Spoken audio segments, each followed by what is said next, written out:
Hi friends, প্রতিদিনের মতো আজকেরও চলে এলাম নতুন একটি রেসিপি নিয়ে। আজকে দেখাবো চকলেট ময়েস্ট কাপকেক। খুবই সহজভাবে বানিয়েছি। মাত্র একটা ডিম দিয়ে 12টা কাপকেক এখানে আমি রেডি করে নিয়েছি। খুব সহজ বানানো, আপনারাও একবার দেখলে অবশ্যই তৈরি করে নিতে পারবেন। কেক বানানোটা আপনার কাছে কোনো কঠিন ব্যাপার মনে হবে না। এই রেসিপি ফলো করে যে কোনো কেক আপনি বানিয়ে নিতে পারবেন। তার জন্য প্রথমে আমি একটা ডিম নিয়েছি। ডিমটা নর্মাল টেম্পারেচারে থাকা একটা ডিম। এখন ডিমটাকে আমি মিক্সিং বলে ভেঙে নিয়েছি। দিয়ে দিচ্ছি আমি 1 কাপ চিনি। চিনিটা আপনারা এখানে একটু কম বেশি করে নিতে পারেন। সেই সঙ্গে দিয়ে দিলাম 1 চামচ ভ্যানিলা এসেন্স, দিয়ে দিলাম 1 চামচ ভিনিগার। এখন একটা হ্যান্ড উইক্স দিয়ে এভাবে আমি ঘুরিয়ে নিচ্ছি। এখানে কোনো ইলেকট্রিক বিটারের প্রয়োজন নেই। হ্যান্ড বিটার দিয়েই আপনি এটা তৈরি করে নিতে পারবেন বা কাঁটা চামচ দিয়েও তৈরি করে নিতে পারবেন। তারপর এখানে আমি দিয়ে দিচ্ছি 1/2 কাপ দুধ। 1/2 কাপ দুধের মধ্যে কিছুটা আমি দিয়েছি, বাকিটা একটু পরে দিয়ে দেব। আপনারা চাইলে কিন্তু একসঙ্গেই পুরো দুধটা দিয়ে দিতে পারেন। আমার এই রেসিপি প্রত্যেকটা স্টেপ যদি আপনারা ফলো করে যান, অবশ্যই আপনাদেরও কেকটা আমার মতো এরকম সুন্দর হবে। পুরো দুধটা এখানে দিয়ে দিয়েছি। দিয়ে দিচ্ছি এখানে আমি 1/2 কাপ সাদা তেল। প্রত্যেকটা মাপ যদি আপনি ঠিক রাখেন তাহলে কেক সুন্দর অবশ্যই হবে। এখন সমস্ত কিছুকে আবারও খুব ভালোভাবে মিলিয়ে নিচ্ছি। মোটামুটি ততক্ষণ পর্যন্ত মিলিয়ে নিতে হবে যতক্ষণ না চিনিটা ভালোভাবে মেল্ট হয়ে যাচ্ছে। চিনিটা মেল্ট হয়ে গেলে এবার আমরা দিয়ে দেবো শুকনো উপকরণ। নিয়েছি এখানে আমি 1 কাপ ময়দা। আপনারা চাইলে এখানে আটাও ব্যবহার করতে পারেন। দিয়ে দিচ্ছি 1/3 কাপ কোকো পাউডার। দিয়ে দিলাম 1 চামচ বেকিং সোডা। দিয়ে দিচ্ছি 1/4 টিস্পুন লবণ। আপনারা এখানে বেকিং পাউডার নাও ইউজ করতে পারেন, তাহলেও কেকটা অনেক সুন্দর হবে। এখন সমস্ত উপকরণগুলোকে এভাবে চালিয়ে নিলাম।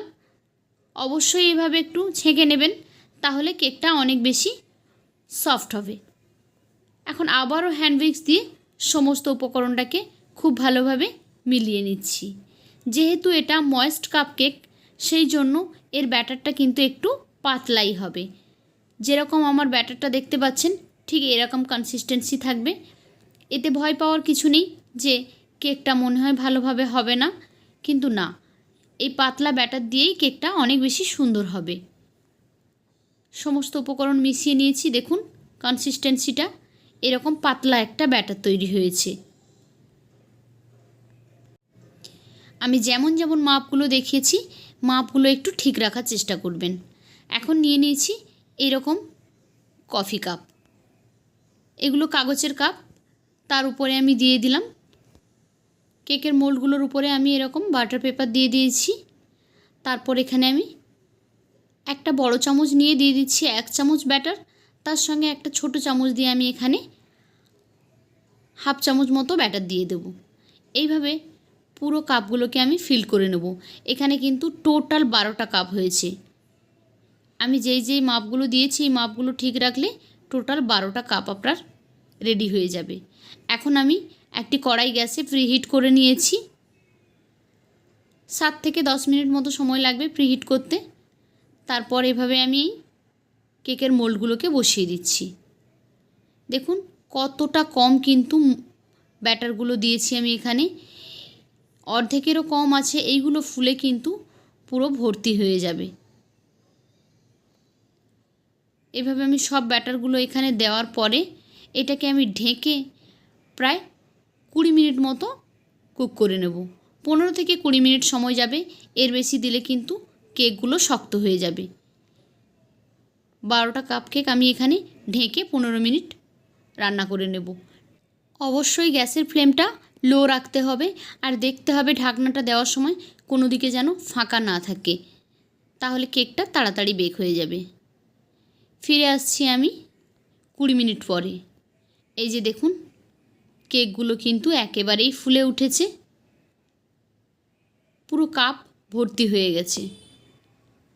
এখন এগুলোকে আমি এই অবস্থায় রেখে দেব ঠান্ডা হওয়ার জন্য। এগুলোকে আমি ঠান্ডা করে নিয়ে তারপর ফিরে আসছি। এখন কেকগুলো ঠান্ডা হয়ে গেছে, এগুলো এভাবে হাত দিয়ে একটু চেপে চেপে দিলেই ইজিলি ডিমোল্ড হয়ে যাবে। আর কতটা সফট হয়েছে সেটাও আমি দেখিয়ে দিচ্ছি। কেকের সাইজগুলোও দেখতে পাচ্ছেন কত বড় হয়েছে। আর এই যে দেখুন, অনেকটাই নরম আছে এই কেকটা। সবগুলো আমি ডিমোল্ড করে নিয়েছি। এবার আমি এখান থেকে একটা কেক নিয়ে আপনাদেরকে ভেঙে দেখিয়ে দিচ্ছি এটা কতটা সুন্দর হয়েছে ভেতর থেকে। তো দেখলেন কেক বানানো কতটা ইজি। তো কেমন লাগলো আজকের আমার এই রেসিপি? যদি ভালো লেগে থাকে তাহলে লাইক, কমেন্ট অ্যান্ড শেয়ার করবেন। আর এরকমই রেসিপি পেতে আমার চ্যানেলটিকে সাবস্ক্রাইব করে বেল আইকনে ক্লিক করে নোটিফিকেশান অন করে দেবেন। তাহলে যখনই আমি কোনো নতুন ভিডিও আপলোড করব সেই ভিডিও নোটিফিকেশান সবার আগে পৌঁছে যাবে আপনাদের ফোনে। তো আজকের মতো এই পর্যন্ত। ফিরে আসবো আগামীকাল নতুন আরও একটি ভিডিও নিয়ে। ততক্ষণ সবাই ভালো থাকুন। টাটা।